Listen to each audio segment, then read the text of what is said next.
Sekarang yaitu hukum ketika orang sakit telinga dan meneteskan obat ke telinganya, baik itu langsung diteteskan ataupun masih menggunakan kapas lalu dimasukkan, apakah hukumnya dibatalkan? Dan ini dalam kitab Buyatul Mustarsyidin ada pendapat yang sangat ringan, karena kalau dalam kitab Bajuri di sini itu hukumnya membatalkan, sama seperti huknah, sama seperti obat yang dimasukkan ke dalam dubur ataupun kubul. Namun dalam kitab Buyatul Mustarsyidin ini ada ibarat yang agak ringan lah, yaitu faidatun ubtuliya biwaj'in fi udunihi la yahtamilu ma'hu sukun illa biwad'i dawa'in yusta'malu fi duhnin aw kutnin wa tahaqqaqat tahfif aw sawalul alam bihi bi an arafah min nafsi aw ahbarahu tabibun jasadalika wa sahha saumuhu lid-daruri intaha. Jadi ketika kita itu sakit telinga dan kita tidak bisa tenang ketika menahan rasa sakitnya kecuali dengan memakai obat, maka kita itu diperbolehkan memakai obat asalkan kita itu sudah yakin ketika memakai obat rasa sakit kita akan semakin ringan atau bahkan sampai hilang, ya karena dia mengetahui dari dirinya sendiri, artinya dia sudah terbiasa kalau pakai obat biasanya telinga saya itu yang sakit menjadi reda ataupun cuman ringan saja, ataupun ada pemberitahuan dari dokter yang sangat mahir bahwasanya kalau sampean sakit telinga pakai obat ini sehingga nanti sakit sampean itu hilang ataupun cuman ringan saja, cuman mengalami keringanan, maka itu hukumnya diperbolehkan dan tidak membatalkan puasa. Jika kita itu memang tidak bisa menahan rasa sakit ketika tidak diberi obat. Karena sakit telinga itu salah satu penyakit bagian dalam yang sakitnya minta ampun. Makanya ketika di bulan puasa itu meneteskan obat, baik langsung diteteskan ataupun masih memakai kapas, kemudian diberi obat dan dimasukkan, itu tetap hukumnya tidak membatalkan kalau dalam kitab Buyatul Mustarsyidin. Ya alasannya liddarurah, karena ada kebutuhan tubuh kita untuk mengonsumsi obat. Hukum yang keempat yaitu bagaimana ketika kita infus ketika berpuasa, karena ada sebagian orang saking lemahnya tubuhnya ketika berpuasa itu sampai diimpus. Bagaimana hukumnya? Apakah membatalkan puasa ataupun tidak? Dalam kitab At-Taqriratus Sadidah itu ada penjelasan hukmul ibrotaju sulid darurati walakin ihtalafu fi ibtaliha lis-shaumi ala salasati aqsamin. Jadi hukum infus itu ada 3 pendapat. Ulama berbeda pendapat dalam menyikapi hukum ini. Yang pertama, fa fi qaulin innaha tubtilu mutlaqan li annaha wasalat ilal jawfi. Hukum yang pertama yaitu membatalkan secara mutlak. Jadi orang yang infus itu puasanya otomatis batal secara mutlak. Ya alasannya karena ada suatu benda yang masuk ke dalam tubuh kita, yaitu berupa cairan infus itu sendiri. Makanya hukumnya batal, pendapat yang pertama. Yang kedua, wa fi qaulin li annaha la tubtilu mutlaqan li annaha wasalat ilal jawfi min ghairi manfadin maftuhin.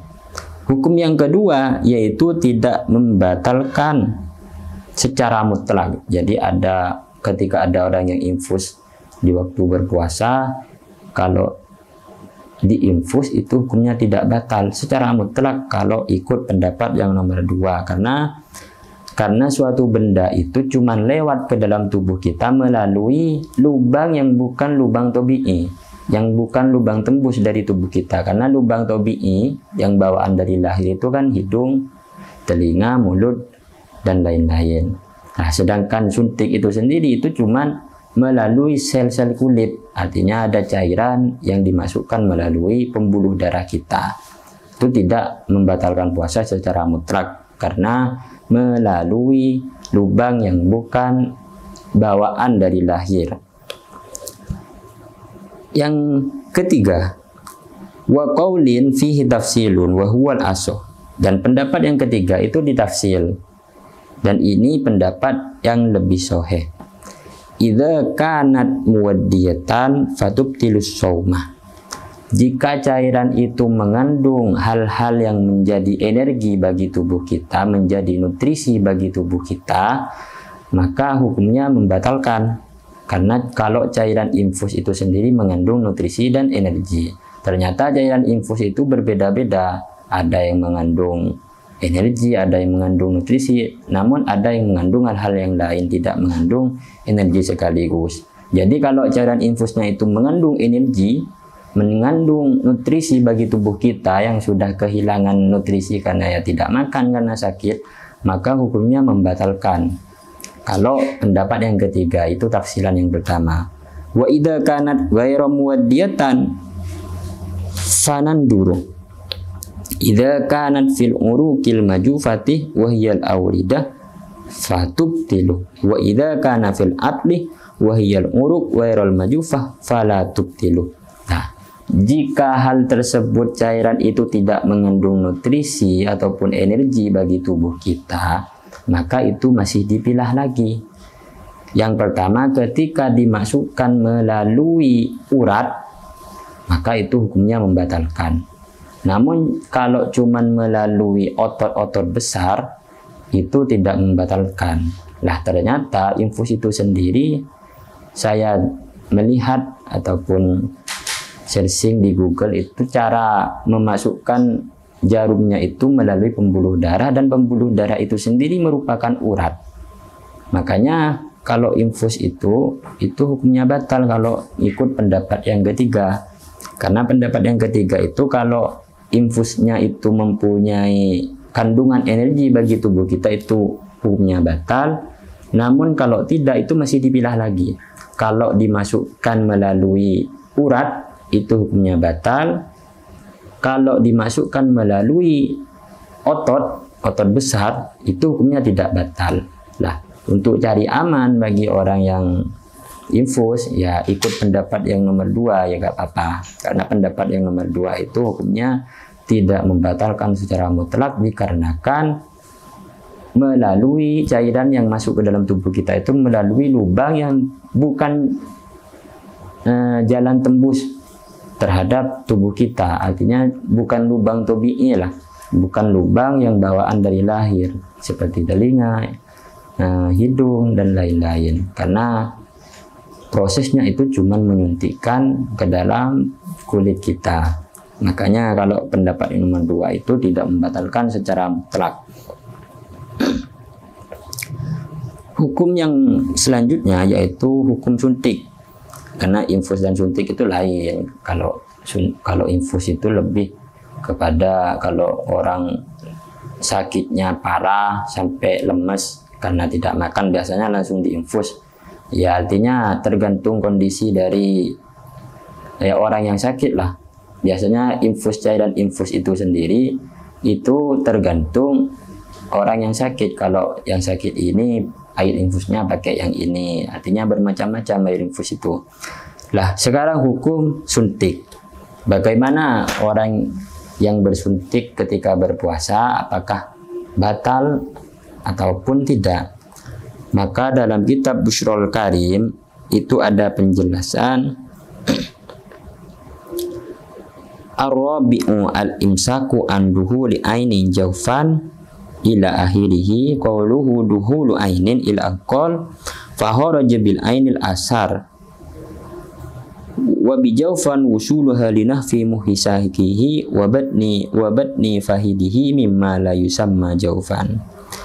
Jadi kalau dalam kitab Bushrul Karim itu lebih memilih tidak membatalkan. Karena apa? Karena cairan suntikan itu dimasukkan bukan melalui lubang yang manfaat, lubang yang tembus ke dalam tubuh kita. namun prosesnya cuman melukai tubuh kita untuk memasukkan obat.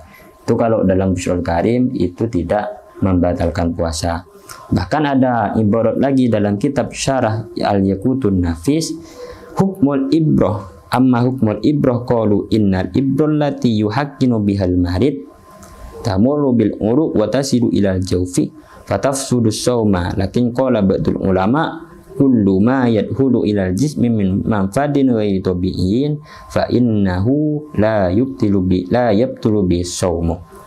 Kalau dalam kitab Syarah Yaqutun Nafis itu ya ada perbedaan pendapat.